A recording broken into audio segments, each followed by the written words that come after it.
Hello friends, welcome to चबूतरे की पंचायत। सबसे पहले मेरा रिक्वेस्ट कि जैसे ही आप मेरा वीडियो चालू करेंगे आपका सब्सक्रिप्शन बटन ऑन होगा। सब्सक्राइब करो, लाइक करो, शेयर करो, ताकि मैं आपके सामने ऐसे ही आता रहूं और आपको एंटरटेन करता रहूं। तो आज की बात करते हैं चालू हम बिहार के इलेक्शंस के बारे में। बिहार के एग्जिट पोल्स अभी आ गए हैं, मतलब अलग अलग न्यूज चैनलों पे आ रहे हैं कि किसको कितने मिलेंगे, क्या नहीं, ये वो बोल के। तो यहाँ पे क्या मालूम पड़ रहा बोले तो लास्ट टाइम अपन क्या सोच रहे थे कि बीजेपी वाले बोल रहे थे कि भाई फिर जंगल राज आएगा वापस, अगर तुम तेजस्वी यादव को वोट डाल दिए, आरजेडी को वोट डाल दिए तो फिर। लेकिन यहाँ पे देखने को क्या मिल रहा बोले तो ये एग्जिट पोल से कि जंगल राज सब लोग भूल गए और नई पीढ़ी जो है सो नया लीडर चुनने की कगार पे है, शायद, अगर एग्जिट पोल के रिजल्ट्स सही हो तो ये भी बड़ी मजे की बात है। मां की गिरगिरी, यह खुशी की बात भी है। कई को बोले तो हिंदुस्तान को पुराने लोगों को देख देख के दिमाग खराब हो गए सो है लीडरी में। जितनों को भी देखो तुम 70, 75, 80, 85। अब एक नया खून उभर रहा और कुछ करना चाह रहा उसके स्टेट के वास्ते, तो लोग जोरों शोरों से जो है सो मेजॉरिटी में उसको वोट डाल दिए। एग्जिट पोल ये दिखा रहे। तो बिहार के एग्जिट पोल जो है सो कल इलेक्शन के काउंटिंग चालू होने वाले हैं, रिजल्ट भी बहुत जल्दी आएंगे। कई को वो तो ईवीएम है, आजकल तो एक एक काउंट करने का नहीं है, ईवीएम है, आपको टोटल दिखा देता, धनाधन रिजल्ट आते बाहर। तो मजे की बात यह है कि लोगों को याद दिलाने की कोशिश करे प्राइम मिनिस्टर साहब कि जंगल राज था, फला था, ये था, वो था, लेकिन लोग नहीं माने।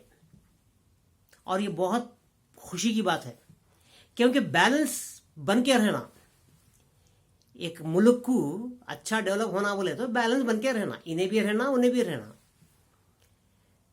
मतलब एक ही पार्टी का अगर रूल चलता रहा तो पूछने वाले कोई नहीं रहते। तो लिहाजा यहां पे जो है सो बिहार में आरजेडी आगे चल रही। एग्जिट पोल के हिसाब से बिहार के महागठबंधन को 140 से 160 सीटें दिखा रहे। उसमें से 110, 120 जो है सो आरजेडी को मिलेंगे, राष्ट्रीय जनता दल को, जो लालू प्रसाद यादव की है और जो उनके बेटे फिलवाखा चला रहे, तेजस्वी यादव, सॉरी। और बाकी के एनडीए जो मिलके हैं, बीजेपी और जेडीयू, जनता दल यूनाइटेड जो नीतीश कुमार का है, वो लोग 80-90 सीटों पर सिमट जा रहे हैं। तो मजेदार बात यह है कि प्राइम मिनिस्टर साहब का जो चरिश्मा, नीतीश कुमार का जो चरिश्मा था, यह सब कम हो गया, धीरे धीरे खत्म ही होने को आ रहा समझो। दोनों भी 70+। और जैसा मैं पिछले वीडियो में बताया, तुम्हारे को बोल रहा था मैं कि नीतीश कुमार जो है सो आखिरी में उनके कैंपेनिंग में, इलेक्शन की कैंपेनिंग में थका हुआ नजर आ रहा था और ज़रा बौखला गया था, गुस्से में आ रहा था, चिढ़ रहा था। तो ऐसी उम्र में स्टेट संभालना नामुमकिन है। और वही तेजस्वी यादव भी उनके पब्लिक मीटिंगों में बोले कि भाई नीतीश कुमार, तुम्हारी उम्र हो गई, अब बिहार तुमसे संभलेगा नहीं। करेक्ट बोला उन्होंने। एक बात की यह खुशी है कि एक यंग लीडर, 30-31 साल का लीडर चीफ मिनिस्टर बनेगा। और यह हिंदुस्तान की हिस्ट्री में दूसरी बार है, कहते खाली एक बार कश्मीर में बना था उन्हें, और अब जो है सो यहाँ पे बनेगा। इन्हें दूसरा है, अगर अब इन्हें सीएम बन गया और इसकी आरजेडी जीत गई तो, क्योंकि वो तो कांग्रेस तो खाली साथ में है इनके। लेकिन और एक खुशी की बात भी क्या है बोले तो ये एक यंग लीडर है, और कांग्रेस भी हल्लू हल्लू जो है सो अपनी बढ़ोतरी इधर उधर बनाते बनाते ऊपर आने की कोशिश में लगी हुई है। अब चाहे एमपी में ले लो, राजस्थान में ले लो, या फिर कर्नाटका में हुआ था, या अपने महाराष्ट्र में अभी चालू है, तो वैसी इसके उसके पैराम पकड़ लेके ऊपर आने की कोशिश में है। तो ये दो यंग लीडर हैं, जो तेजस्वी यादव बिहार के और राहुल गांधी जो कांग्रेस के।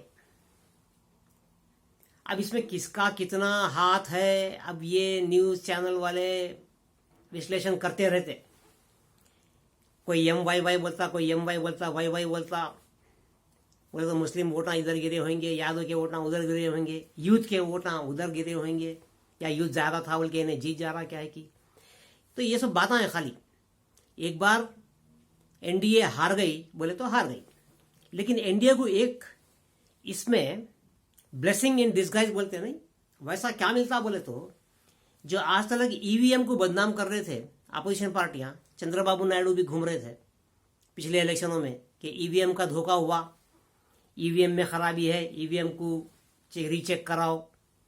बुरी तरह हारने के बाद में अब कैसा ट्रंप रो रहा, नहीं मैं नहीं जाता हूँ, इतना गद्दारी करे, बेकार काम करे, वोटों में हरामपंथी करे। तो ये सब बातें हारने के बाद में किसको भी लिहाजा है, खौलता आदमी, खौलने में जरा हड़बड़ा जाके बेकार की हरकतें करते रहता। तो ये दूसरी बात है। लेकिन एनडीए को एक फायदा क्या हो रहा बोले तो, इसमें अपन लोग आप नहीं बोल सकते कि ईवीएम का हाथ है बोल के, अब उन्हें कहीं भी जीतें दो या हारें दो। तो अब एक ईवीएम का स्टेट ऐसा आ गया कि मानना पड़ेगा कि भाई ईवीएम सही है।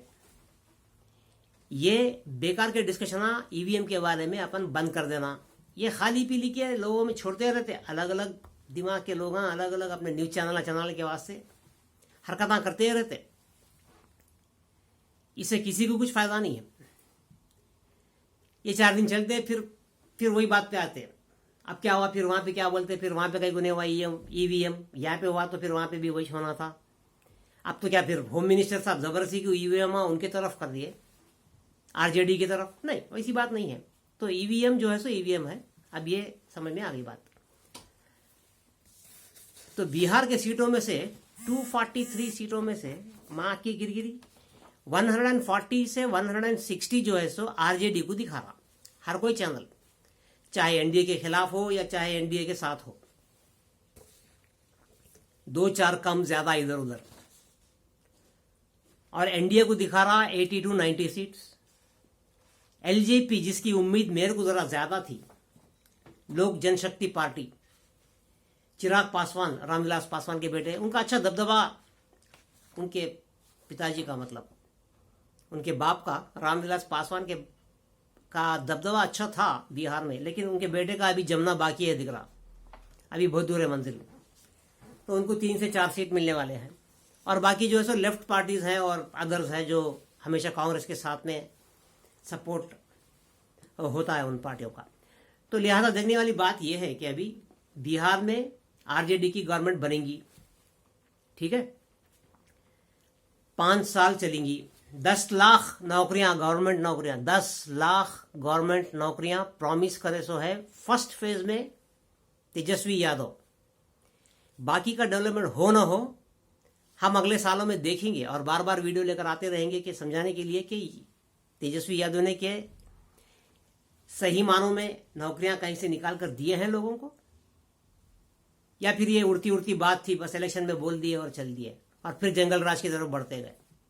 तो शायद अब जंगल राज होएगा भी नहीं, क्योंकि देश बहुत आगे बढ़ गया, सोच भी आगे बढ़ गई लोगों की।